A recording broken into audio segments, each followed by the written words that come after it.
It's Monday, October 14th, 2024. And this is episode 320 of You Can Bet on That.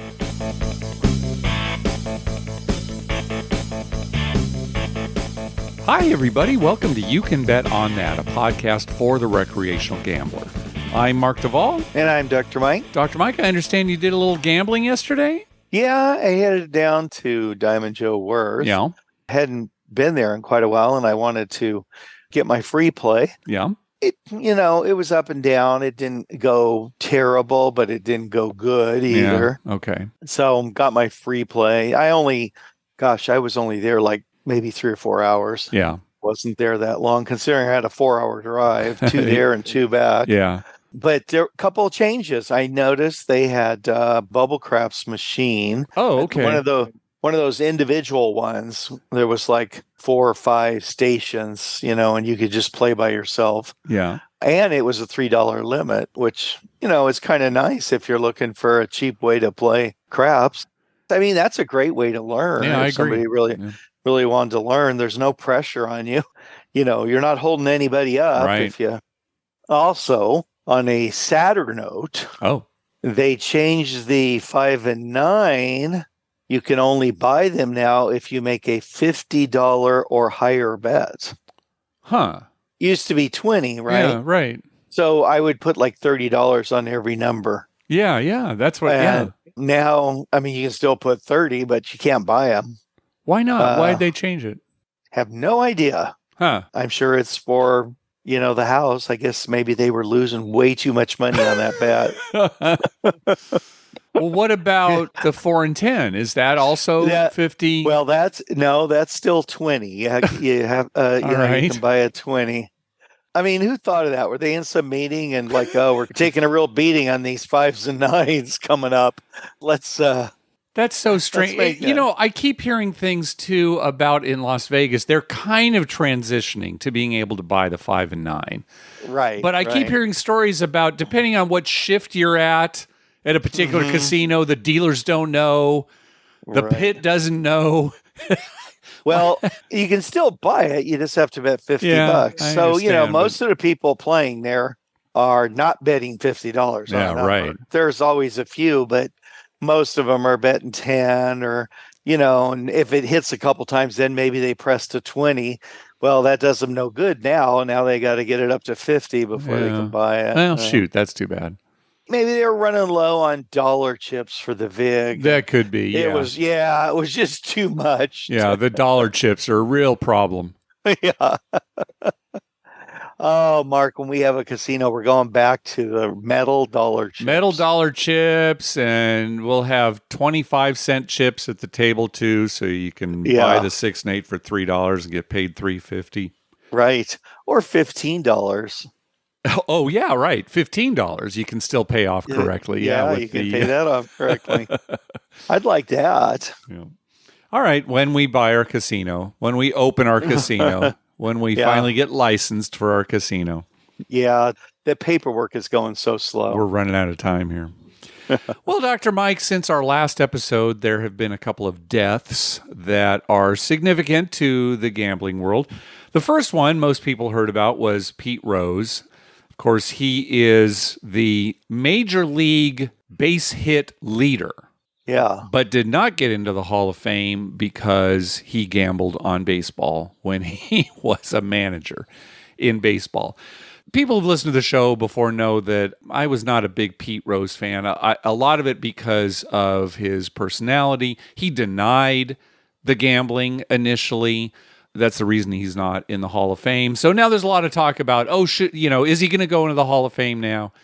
And one argument that I just do not agree with is, baseball has embraced gambling now. So it's time to put Pete Rose in the Hall of Fame. Well, okay. They haven't embraced gambling by players. Exactly. Betting. They haven't embraced gambling on baseball when you're a player or a manager. When you're involved in the team. My feeling on Pete Rose is, like you, I was never a huge fan of Pete Rose just because of his personality and stuff. but he didn't get into the Hall of Fame because he denied it the first time. That's I really, he think, denied it. That's the yeah, big reason. Yeah. It it's wasn't. like all the guys with steroids, right? Yeah. Like, Barry Bonds, and the list goes on there. But when they all deny it and you kind of have proof that it did happen, it's hard to put him in the Hall of Fame. It goes to character, Yeah. right? Why didn't Pete Rose just say, yeah, Yeah. I like to bet and I bet? And Yeah. they would have admonished him for something. But when it came Hall of Fame time, they probably would have let him in. I'll be honest, at this point, I really don't care if he gets Yeah. into the Hall of Fame or not. He certainly has the numbers. He's gone now. So I might have felt strongly about it years ago, certainly, when it initially happened. At this Yeah. point, I don't really have a strong feeling one way or the other as to whether Well, he if goes they in, want to so. put him in the Hall of Fame, put him in. Yeah, Just when you go there to the Hall of Fame, just don't look at that section. Well, hopefully there'll be a big asterisk. He Yeah, really maybe. shouldn't be here, and here's why. No, his little section is you have to go out of the building, down some hall, make a turn by some big tree, and then there's this little shed. You go in there. And there's a warning sign. This contains Pete Rose memorabilia. If you're against him being in the Hall of Fame, please do not enter. It's the bunker. They'll put him in the bunker. Yeah. They'll put him in the bunker. Every building should have a bunker. Well, he was a great baseball player. I will not deny that. Yeah, no question. And, we showed him when Eric Chow sat down on the mound during his ceremony. What an embarrassment. Just stand. Yeah. It's got to be somebody, Chow. Just happened to be you. Stand up. Oh, yeah, God. Right. I'd be kind of proud. Feel free to look that up, everybody. Eric Chow and Pete Rose. I would have, been kind of proud. Like, this guy set the record and I was the one who gave it up. I mean, what about all the other guys before him? The thing is, if Chow had not sat down on the mound, many people might not even know who the pitcher was. Right. But by doing that, kind of being a baby about it. It's the Padres, Mark. We got Eric Chow. All right. Well, we've got national anthems. Let's save that for the end of the show. I don't want to talk too long about it because everybody knows probably what we're going to say. Well, let's save that for the end of the show. Yep. The other death was Archie Karras, a famous Greek gambler. Just like your dad. Yeah. One of the most famous Greek gamblers. He was a big-time gambler he was famous for a winning streak that went from 1992 to 1995 when he won over $40 million. And some of that was playing craps. It wasn't, just playing poker or being smart.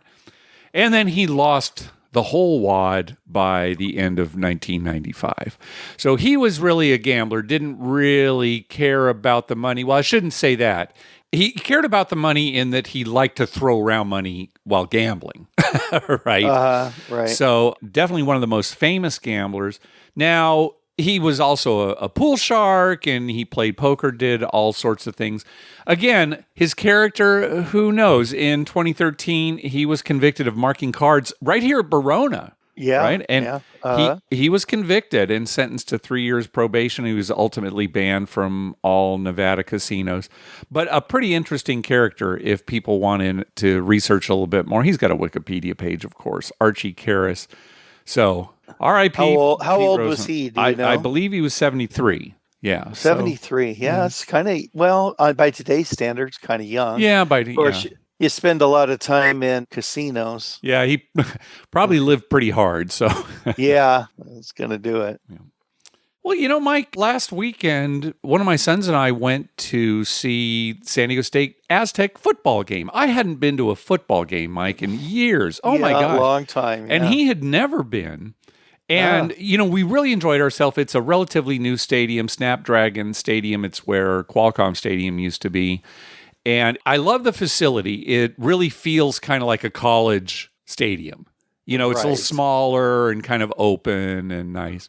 How are the seats? The seats are fine. It's not like benches or anything. But, Right. yeah, they're a little cheaper than your typical seats, but Right. it was fine. Go My ahead. daughter went to a couple of games so far. Oh, okay, good. Yeah. And yeah, she said, it's okay. It's not as good as like Petco or Oh, no, no, no. that But was her yeah, but evaluation. again, it feels like a college stadium, Yeah, and which I, is I good. kind of got a kick out of it, to be honest with you. I definitely had a good time there, but it cemented in my mind, I already kind of thought this, that for me, football is a TV game. Yeah. I way prefer watching football on TV than going in person. Now, I can't say the same for baseball. I love going to a Right. baseball game. Me too. That's Yep. different. But for football, yeah, the way the action is and what you can see and the information, yeah, I definitely prefer football on television. Well, as we're talking, I'm watching this Jacksonville and Bears game. Oh, that London game? Yeah. Yeah, the London game, and looks like the Bears just scored again. But the play before they scored, was a kind of fun, interesting play, and they replayed it Yeah. like 5 times Yeah. from different angles. That's what you get on TV. Yeah. When you're sitting at the stadium, especially smaller stadiums, you're not getting a lot of replays, and sometimes you don't even know what was going on. No, right? it's true. Right. It was like, wait a minute, what happened? Anyway, it was nice to finally go to a game again, but I can't see myself going to certainly a professional football game anytime soon, and maybe never again, because, the cost and the time and the fact that, then I'll be missing out on all the other games that are being played at the same time. Right. Miss my red That's zone. another thing you don't, see all the other games. And I know for us in San Diego, when we had season tickets, we'd get there like 9 in the morning. Oh yeah, it was a whole day for the 1:00 game. Yeah, I mean, and that then was the part game would go to like 4:30. We'd get home with traffic and everything. It's almost 6. Yeah, it's the whole day. I mean, you're doing it on purpose. You're going to tailgate. I mean, you could show up right before kickoff, right? But you're wanting to do that. But you won't it's a get whole a day. parking spot. No, that's true. Yeah, you'd have to take the trolley or something. Or something. Yeah. And the other thing is, since you're there so early, you're kind of missing the first games, the early morning. Yeah, unless you've got a TV set up and even then, you don't really pay attention. When we did have a TV, we didn't pay that much attention because we're eating and talking and. It's like a party, and I don't know. I just like staying home, watching all the games and seeing everything I can. Yeah. And you remember getting home, and it's almost like 6:00, and then there's a Sunday night game. Yeah. And you're like, no, I'm just, I'm exhausted from the day, right? I'm going to eat dinner and go to bed. So. And this is when you were in your 30s, Dr. Mike. Yeah. This is late 20s and 30s. I mean, it was exhausting, Mark. Having to scream and yell for hours upon hours. Yeah, all right. You can just sit back today and enjoy all the games, Dr. Mike. Yeah, that's my plan. Well, back on episode 188, we talked about a game called Match 'em High-Low. I don't know if you remember the game, Mike, but we both were pretty positive about it. It's like, this is kind of an interesting game. Well, the company that created the game, 3J Gaming, asked if they could use the audio from that show to create a video demonstrating the game. And, of course, nice. We said yes. And now the video is up on YouTube. I don't know if you've had a chance to look at it, Mike, but no, I didn't. They did a great job of it because we talked about the game quite a bit and we were giving examples and things like that. And they catered the video to all that we said. It's like, well, let's say you had 3 aces and they have that on the board. So it's kind of cool. I'll put a link to the video up there. So well, that's the first thing I'm going to do when I finish this is watch that. Yeah. I saw your email and I'm like, I got to look at that. But of course, yeah, it's kind of cool. Now the game, he actually said, we're relaunching the game. So I don't know where it might be available right now. But we both thought it was kind of a cool concept, relatively simple. It's certainly simpler to understand when you can actually see the cards. When we described it on the show, it's always hard when we're describing new games and you can't actually see what's going on. But it's a relatively simple game that has some thought to it as well. So it's easy to explain to a player, but then they also have to make some decisions. So anyway, check that out. Match 'em High-Low. The hard thing about explaining a game, if you're explaining it to somebody who's not an active gambler, it gets confusing. Sure. If it's somebody who's, plays a lot of cards, gambles a lot, kind of familiar with cards, then, it's not so bad. But I've many times at school tried to explain like craps to somebody who Yeah. doesn't gamble, and Yeah. they're lost, right? Yeah. It definitely helps with the visuals. Oh, I know that there are listeners out there who, as soon as we start explaining a new table game or something, they just kind of mentally shut down. Adam Bauer, for example, I think he's actually said that directly to us is, I don't even listen to that part because you guys do a terrible job. It's Adam. He's got issues. It's Mark. Adam. We're going to see him, I think, in a few weeks. And then it's going to be, if you want to see some conflict, everybody, just show up to Zorkfest. Yep. Gosh, Mike, that's only a couple weeks away here. I'm going to see you pretty soon. How does that, let's take a look at the calendar here. Does that mess us up with our scheduled podcast? I was looking at that too the other day. Oh, no, we're going to be okay. We're going to have an episode just before that. So we're not scheduled to record the week of Zorkfest. So there shouldn't be. We'll record the 27th. Perfect. So okay, so. Yeah, that's our off week. No deviation in the schedule. Very good. Yes. Well, on our last episode, we had talked about crapless craps and how you can't make lay bets. Certainly there's no don't pass and don't come on crapless. But we also said, there are no lay bets there because, there's no place to put them. Well, we got a tweet from Scott who said, your comment about lay bets on crapless tables, I play at Hollywood Casino St. Louis, and they allow lay bets on the crapless table. There's no spot on the felt. They simply put the bet where you would typically see a come bet and place a lay lammer on the chips. So there you go. Maybe we misspoke. It's possible that most crapless craps tables allow lay bets. We've just never seen them. We assumed that, since there's no place on the table to actually put them, that they wouldn't allow them. But if they just have a lay lammer there, maybe let's they do. Check that out in Vegas in a couple weeks. Yeah, we'll just ask. Every time we're at a crapless table, say, hey, can you make lay bets? Can you make lay bets? Yeah, see what they say. We'll see how common it is if it does happen, or if it's maybe Hollywood just does it because they invested in some lay lammers. Their casino is probably doing really well to be able to afford those lay lammers. I'll have to look here and see if I still have some lammers, Mike, that have lay on them. And to go and say, do you allow lay bets? Oh, no, not at the crapless table. Well, I have some lammers here. Yeah. If you want to use the lammers are the problem. Yeah.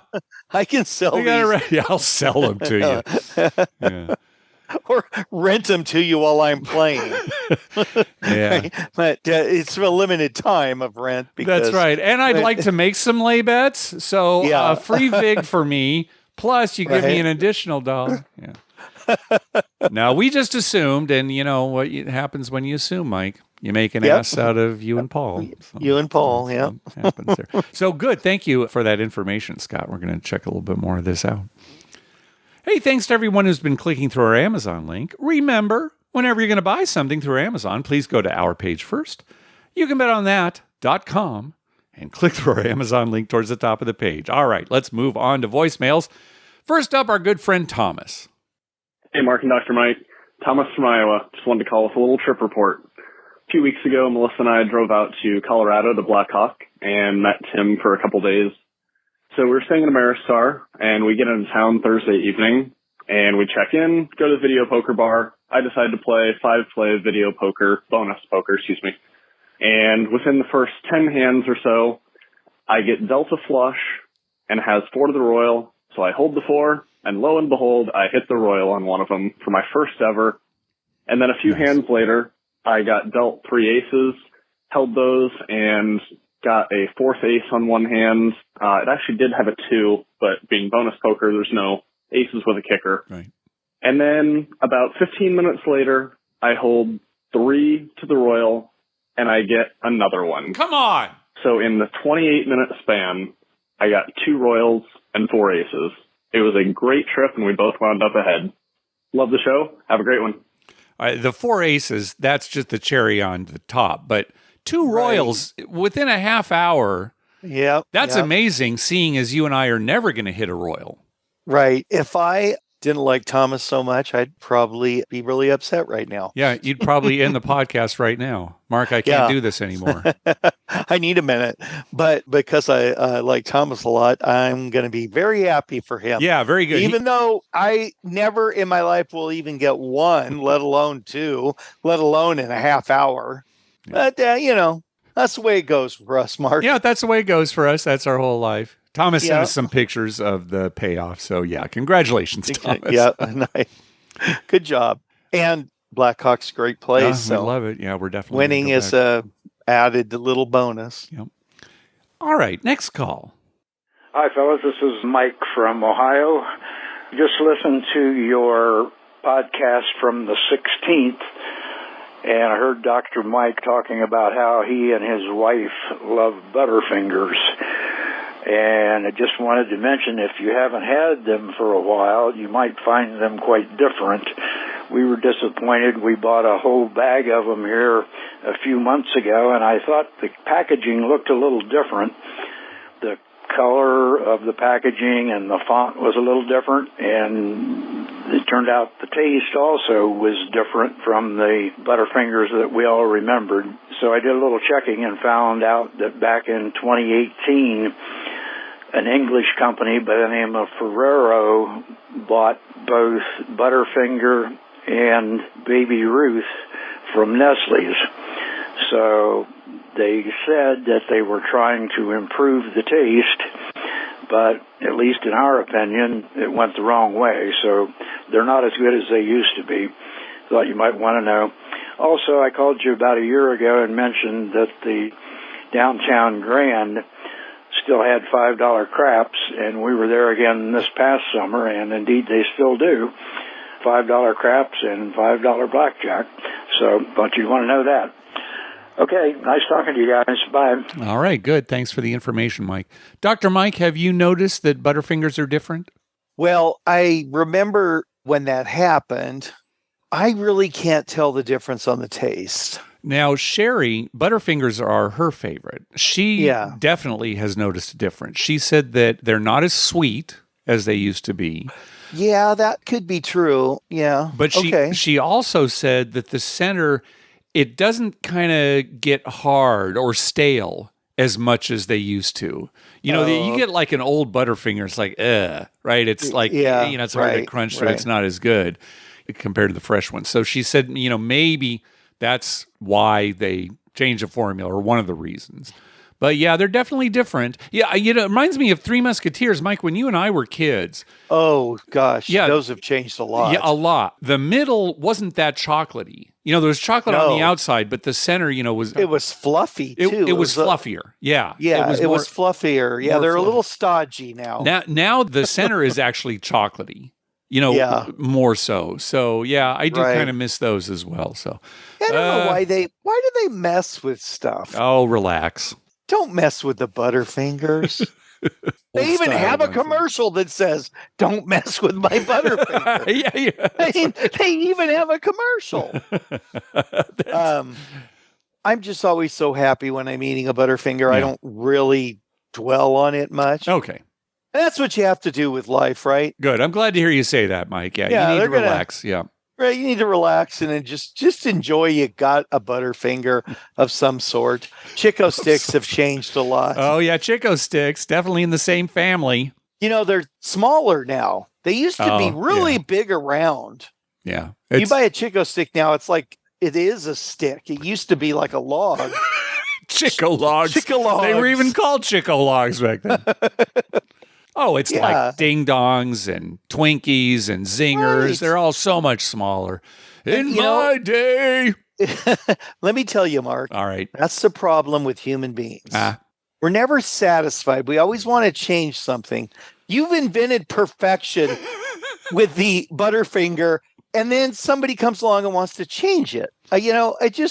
We're never satisfied. All right. I'm getting mixed messages from you, Dr. Mike. Are you going to relax or are you going to complain? It's like at the craps table, Mark, to put this in a gambling perspective. The guy has an hour roll, and at the end, someone will say, "Oh, if he had just gone 4 more rolls." Yeah. We're just never satisfied. It's in our DNA. I think I've heard you say that before. Yeah, yeah, you have. Yeah. All right, next up is Nick. Hey, Mark and Dr. Mike. This is Nick in Kalamazoo. Normally, I call in and talk about a trip report, but I wanted to do something a little bit differently today. My wife and I had an opportunity to go on a cruise out of Italy into Greece and Croatia from gambling, and we jumped at the chance to do it. We knew this cruise would be a little bit different since it's in Europe, and we'll see a lot more Europeans than Americans, and notoriously, Europeans are much more into roulette than they are craps. Get on the boat and realize as American we're the minority, which is interesting. And then the first night at the casino, it hit us and we saw just how busy the roulette table was. Blackjack was still somewhat busy. The side games like Ultimate Texas Hold'em and 3-card were not quite as busy. We did have some decent people wanting to play poker, so we had a good time playing poker. I actually won one of the 4 tournaments that are on there, which was fun, a mix of skill level. But what I wanted to talk about was actually teaching craps. The first night at the table, they had 2 dealers. They only had half the table open. It was $10. It's a cruise ship, so single odds. Played by myself for a while. I had some looky-loos. Had a few people come up and buy in for $20 and play the field. And that was about it. The second night, there were more people looking around watching. I always, when I'm playing by myself, I put the dealers in the line. We're all in it together. We're having a good time. And this couple from Manchester, England came up and we're trying to understand how to play. Bought in for $100, and I was kind of teaching him because the dealers didn't seem as interested in teaching him how to play. And we started going through the first couple cycles, and he was like, wow, this is fun. This is fun to play together instead of a roulette where sometimes we're excited, but only if we all happen to bet on the same number. And he's playing, and his wife is starting to get it, and she's yelling at him, put your odds back there, and trying to help him, right? So a lot of fun.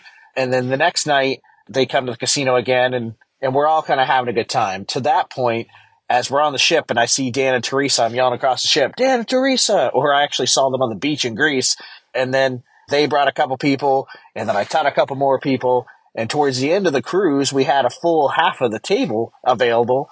And on some days when it was busier, they actually opened the other side of the table and we got a nice little thing together, right?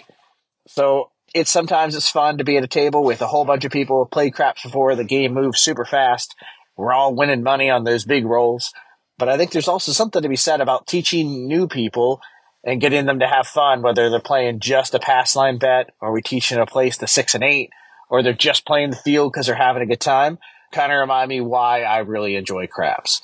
The other thing is I'm not sure if dealers have a good way to help me understand how to do it, but how do you teach players how to tip the dealers? A lot of people have no idea that the casino staff are tipping people. So what happened was I'm playing the dealers in the line, I'm giving them odds, and the guy copies me and he's doing the same thing and he starts to pick up the money and the dealer's like, wait a minute, that's for us. And he's like, wait. And I said, yeah, remember I said I'm making a bet here for the dealers? He's like, yeah, great.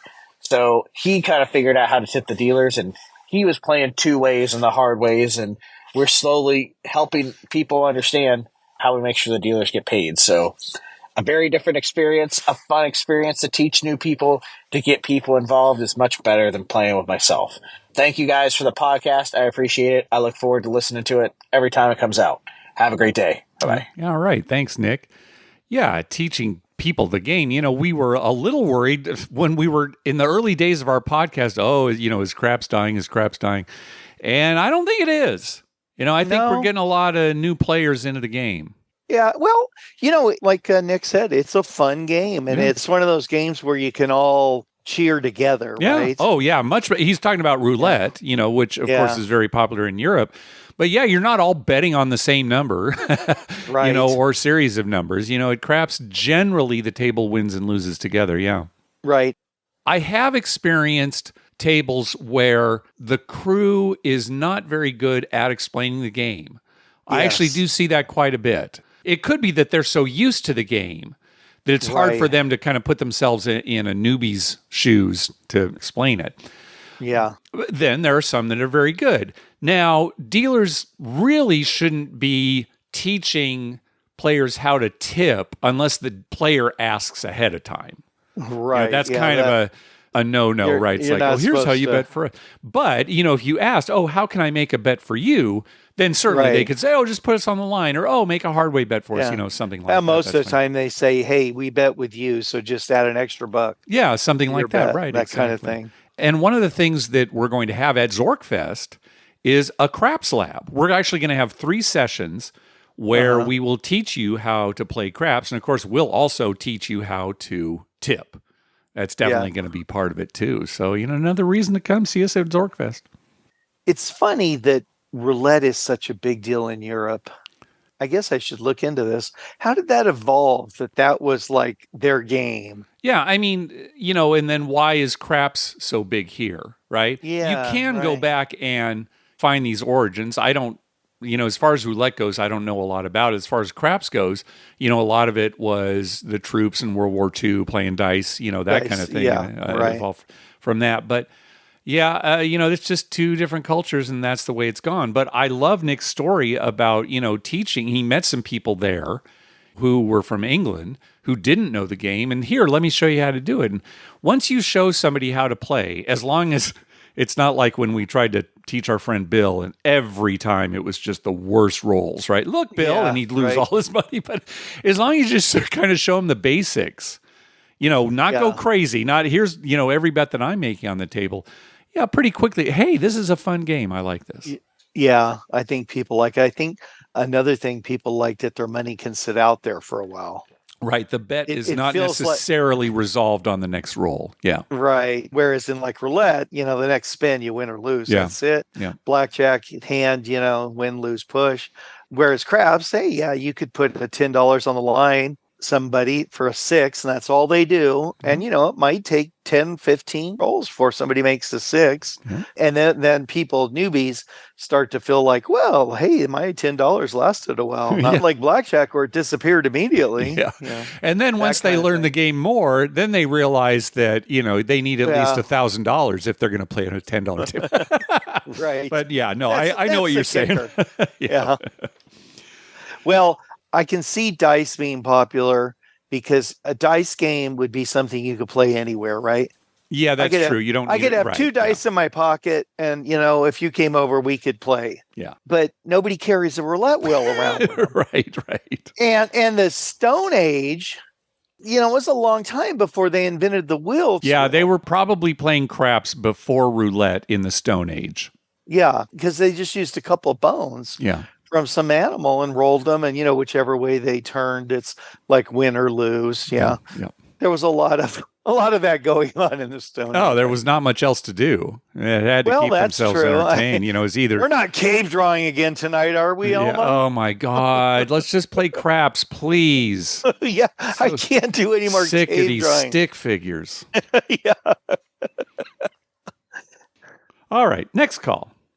Hey boys. Started listening to your show. Love it. Love craps.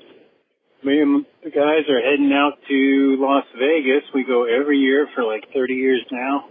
Grew up in LA and would go a lot in college. Now we go once a year, get together.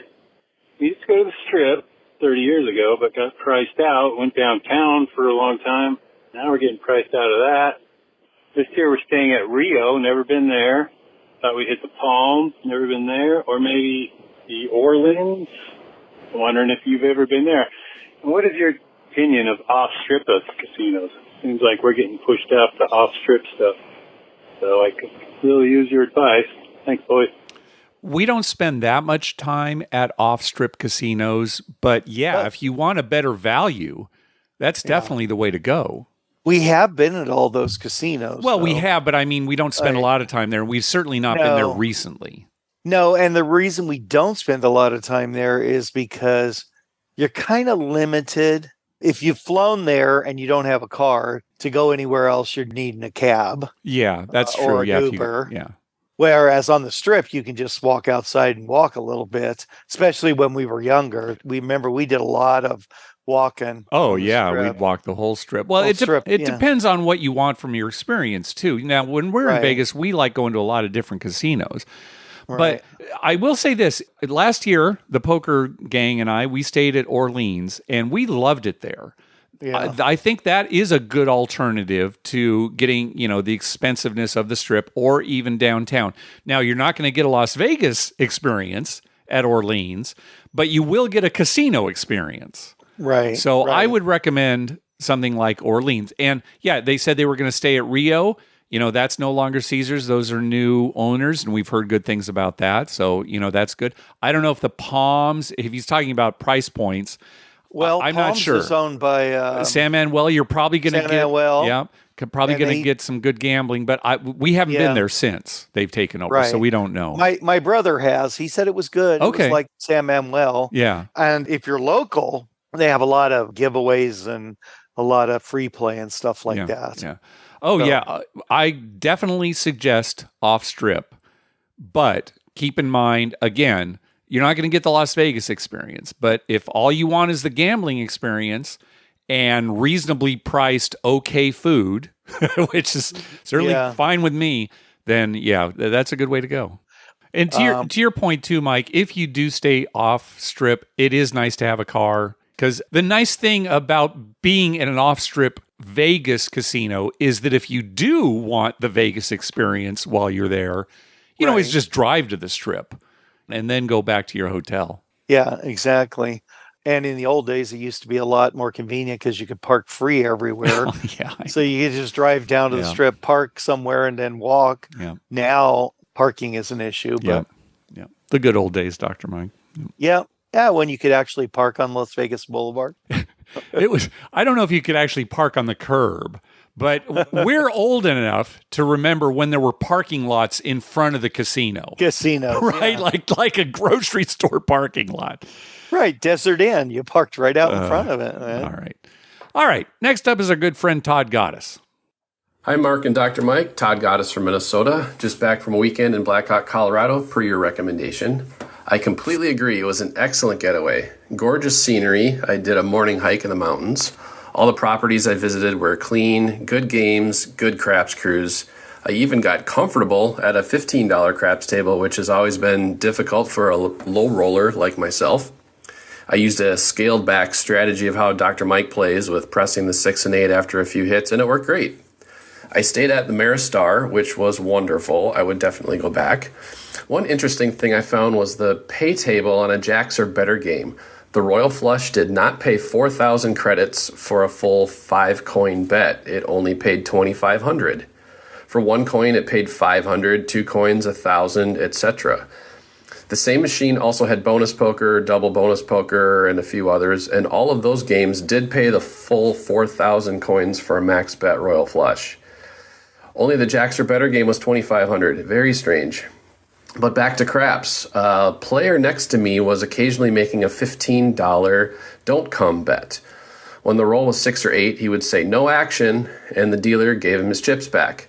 The math nerd in me cringed, of course. This happened 3 or 4 times. I didn't really keep track of how he would have done had he left those great bets out there.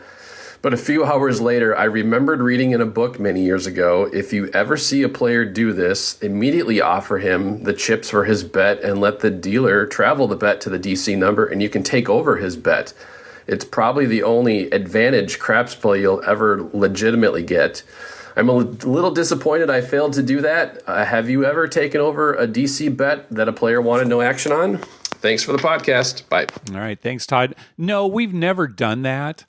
The opportunity doesn't come up that much. Plus, how much are you willing to deal with kind of an awkward situation? Oh, can I buy that bet from you? Here, I'll give it to you. Will the casino allow it? If they hear what you're doing, put that up for me. So, again, if it was something that happened all the time, yeah, maybe you'd do that. But what Todd's talking about is on a don't come bet or don't pass, when a 6 or an 8 is rolled, a lot of don't players say, no action, and the dealer will give them their bet back. But it's a terrible move because you now have the edge on that bet. There are 6 ways to win and 5 ways to lose, but you're going to get paid even money.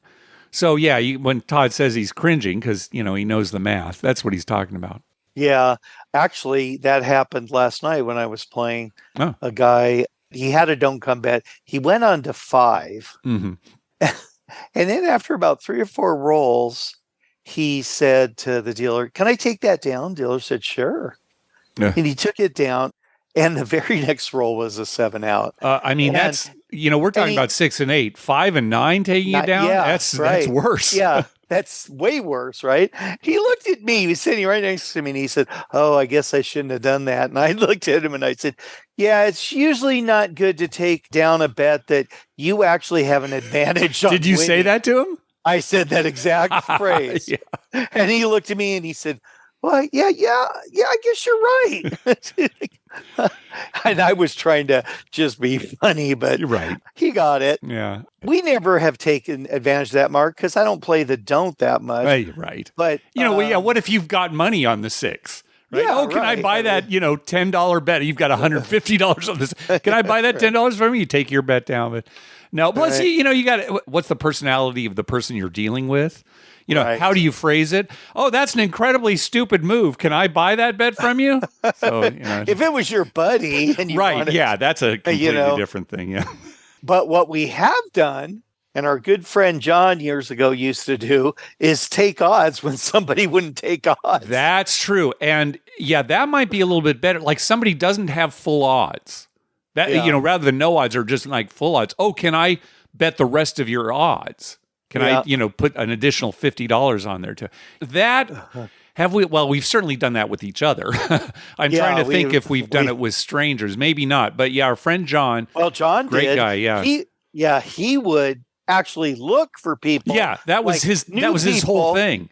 Yeah, new people who, were at a craps table learning the game and we're putting like $10 on the line and that's it. And he said, "Do you mind if I make this other bet here?" Yeah. And oh no, go ahead. Yeah, so he just taking odds on everybody. Yeah. Not a bad way to play if the person doesn't mind and the casino doesn't mind. And he was such a personable guy too. Oh, so nice. Yeah, that, how can you say no? Yeah, he was one of those guys. Looked like your grandpa. And, yeah. He was real nice and yeah.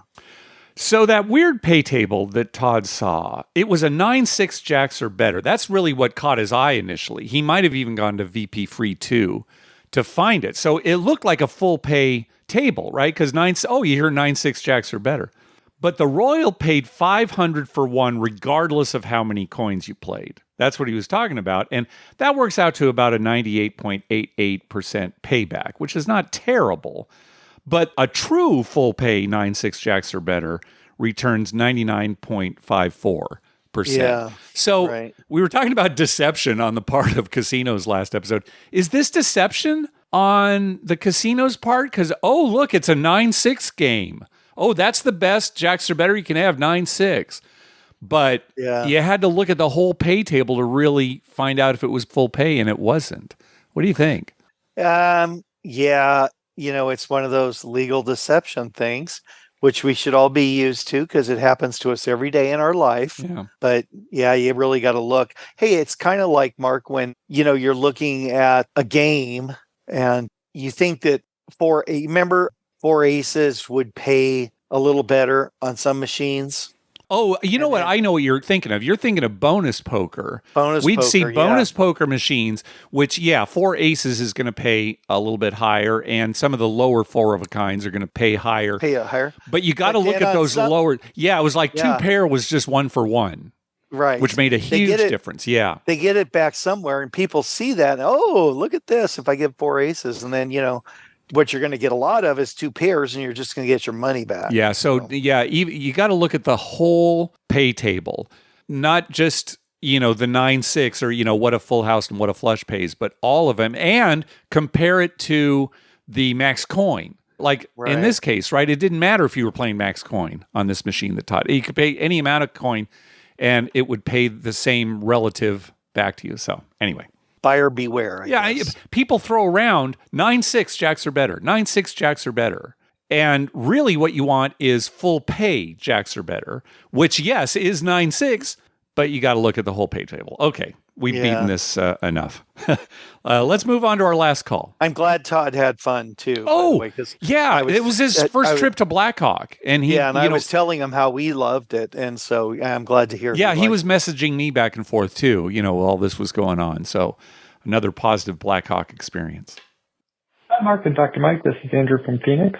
Hope you both are doing well. Thanks for the great podcast. I had a quick question for you guys on a topic you discussed a while back. Have either of you used any of the sweepstake model sports books, such as Profit X, Rebet, Flip? I thought it might be helpful to your listeners to give some insights on those and anything to be cautious of. I'm out here in Arizona, as I mentioned, and looking into diversifying some of the sports books that we have, but these ones seem a little bit on the fringe. So curious to get your guys' take. Thanks. Bye. All right. Yeah. Thanks, Andrew. Hope all is well with you. We have not taken part in sweepstake sports wagering. Now, we have talked about daily fantasy sports, which is available in more states than traditional sports betting. And sweepstake wagering is also available in more states. It's available here in California, it's available in Texas, but we've never played it. Here's how it works, and it is a little complicated, and I would recommend going online to learn a little bit more about it.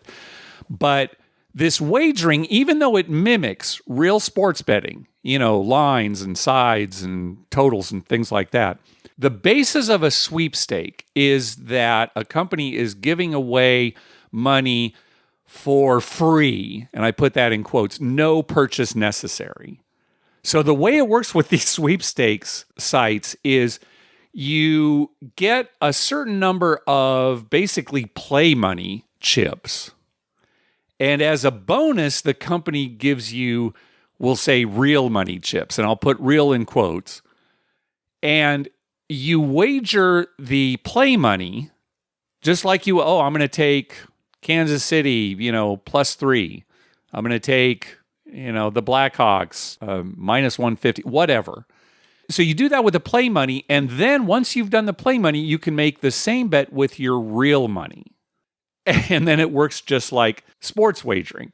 Now you're probably thinking, what, Mark? I didn't really follow that. And how is that legal? Well, those are good questions. But keep in mind, sweepstakes, it's got to be no purchase necessary. Mike, remember McDonald's used to have these Monopoly games where you'd get little peel-offs on the things that you would buy. And the big deal was it was a sweepstakes. No purchase necessary.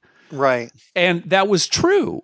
It's just that when you did buy one of their products, like a Big Mac or drink or something, they would give you one of these game pieces.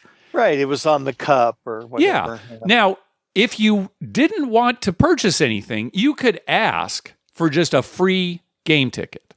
And they would have to give it to you. Now, it might not have been as simple as going up to the counter and asking for one. Maybe you had to fill out a form and mail it in, or, they didn't make it easy. I think you had to, it wasn't easy. I think you had to actually mail something in. Right. So obviously, most people were buying McDonald's products to get these game pieces. So the sweepstakes wagering sites are kind of doing the same thing. The way that it works is when they would give you free play money chips as a bonus, that's the way they refer to it, they'd give you these real money chips to play with. And yes, you could ask for these for free. You have to jump through so many hoops, though, with these sweepstakes wagering places that it's not like you could make a living doing it. But if you paid for these play money chips, they'd give you, just tons of play money chips. And as a bonus, they'd give you these real money chips. So maybe, you pay $100, you get 1 million play money chips, and then you get $100 in real chips. And then you could wager them, and you would win prizes, and you could cash in these prizes, or you could cash in the prizes as cash.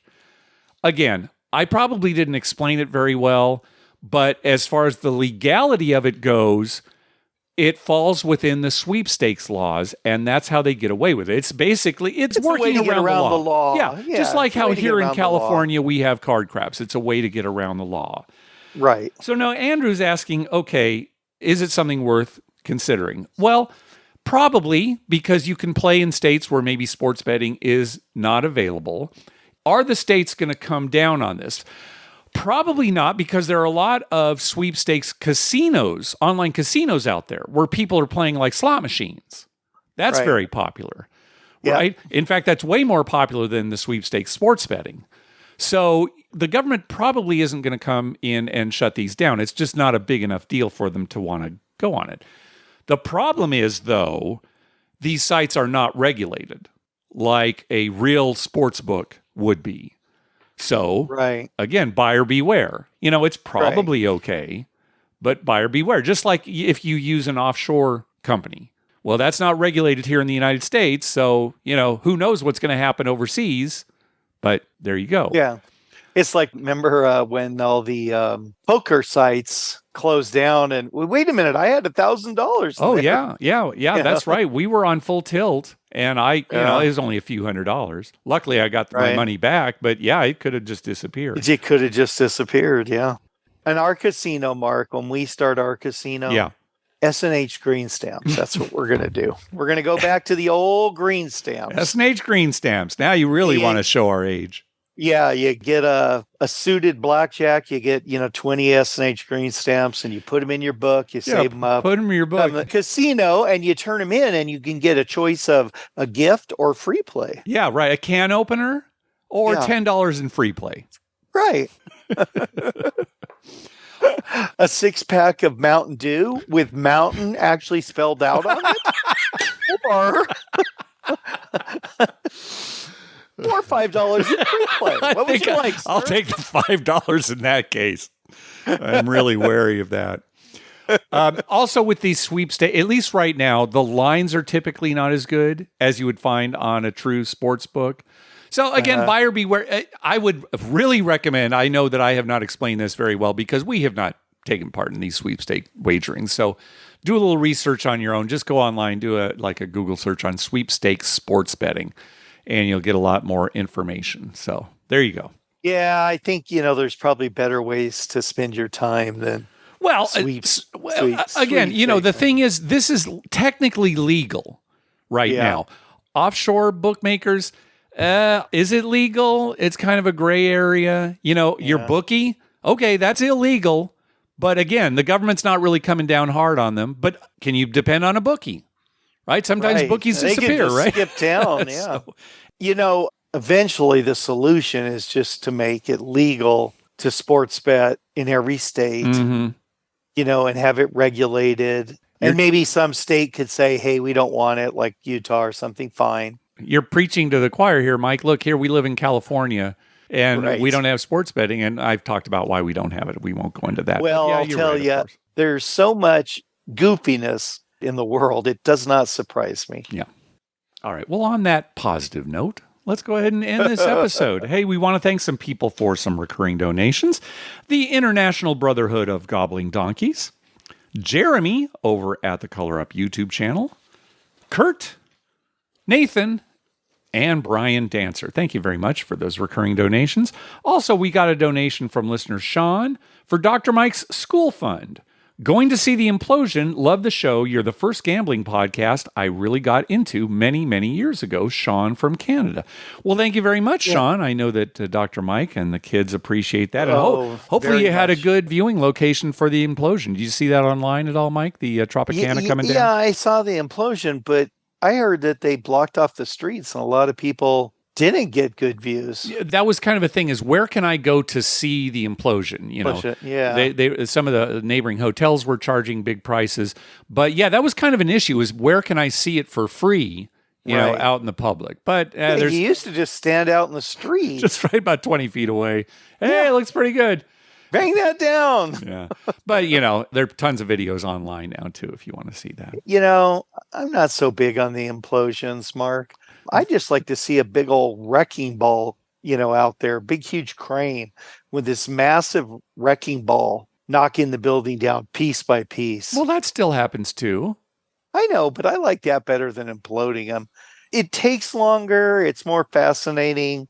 Blowing something up. Big deal. It takes longer, and it's more... it definitely takes longer. I don't know if it's more fascinating. What's more fascinating than a giant building just collapsing? Just trying to figure out how it's going to fall, when the wrecking ball hits it. Well, the same thing can be said for implosions. Where do you put all the explosives? There is an art to that. I understand that. I just like the wrecking ball. All right, you've made your... When they take down our casino, eventually, after a year, it's going to be a wrecking ball made out of Butterfinger. Okay. It's going to be like a huge round Butterfinger. All right. That destroys our casino. All right. Hilarious. Hey, at the top of our webpage, you'll find a link to our store where you can buy You Can Bet on That merchandise. Also, you can find a list of all the gambling-related shows coming up on American television at youcanbetonThat.com/TV-listings. And we've got a list of gambling-related movies at youcanbetonThat.com/movies. We'd love to hear from you. Call our voicemail hotline at 951-292-4377. That's 951-2-WAGERS. 951-2-WAGERS. Or you can email us at youcanbetonThat@gmail.com. We're also on Twitter at You Can Bet On That and on Facebook at facebook.com/You Can Bet On That. Now, Dr. Mike, I don't want to go on too long with this, but you and I are extremely disappointed with the way that the Padres went out. I mean, they went out with a whimper, not scoring runs for, what was it, like over 20 innings or something like that? Yeah, it was over 2 games. Yeah, so, we really had high hopes that maybe this would be the year, but again, we're Padres fans. I'm kind of almost over it now, even though, again, hugely disappointing. I'm still seething because it's only been a couple days, Yeah, Mark. yeah. I got at least a week. Yeah. I would like to read you, though, what our good friend Paul texted me about all this. All right. So, after the Padres lost on Friday night, he texted, same Padres, no matter where I live, because he now lives in Texas. Yep. And I texted back, yep, it's frustrating, but we're used to it. Yeah. And he's texted back, why can't they score a run in a big game? Because that's happened in the past where they're, so good. And then all of a sudden, the moment comes when they need to and they just don't score. Well, they had whether it's in the season or regular season. they hadn't been shut out since like right after the All-Star break. And then they're shut out 2 games in a row. The Dodgers are a good team, don't get me wrong, right? But yeah, that was very sad for us as Padre fans. And, you only get so many chances. So exactly. You had to take advantage of them. Yeah. So after he said, why can't they score a big run? I texted back because San Diego is the almost got there city. Yeah. No killer instinct. Yeah. We'll just wake up in the morning and go surfing. And Paul said, that may be true, but I'm thinking it's a curse. And I texted back, okay, I'll accept curse. If curses exist and they don't, we're cursed. Yeah. He's involved with that. That's all you can do. Just accept it's a curse. Nothing else really makes sense. And then I just texted him, this is Friday night. And it ended with me saying, I'm going to just watch football now until I can calm down enough to sleep. Yeah. And that was the end of our conversation. All right. We're done here. That's enough of that. Do you have anything else for the end of the show, Dr. Mike? Well, I'm excited about football. You're going to say you're excited about football? Do you have anything new to talk about, Dr. Mike? Well, it seems like one week I do great in my picks, and the next week I do terrible. Yeah, so, it wasn't that bad yesterday. You did okay. No, we did okay. I've been doing great on hockey, and then I bet on a huge favorite who lost yesterday. So that if that huge favorite had not lost, it would have been a winning day. Yeah. But, well, anyway, that's all I've got to say. I'm excited to go to Zorkfest and see everybody. I'll probably be spending a lot of time just in the room, sulking and stuff. But I'll come down every now and then just to see who got another royal flush. Okay, yeah. Oh, where's Dr. Mike? He's up in his room weeping. Yeah, weeping. All right, definitely. Well, we'll have one more episode before then, but definitely looking forward to that. So. All right, everybody. Good. Thanks for listening. Good night.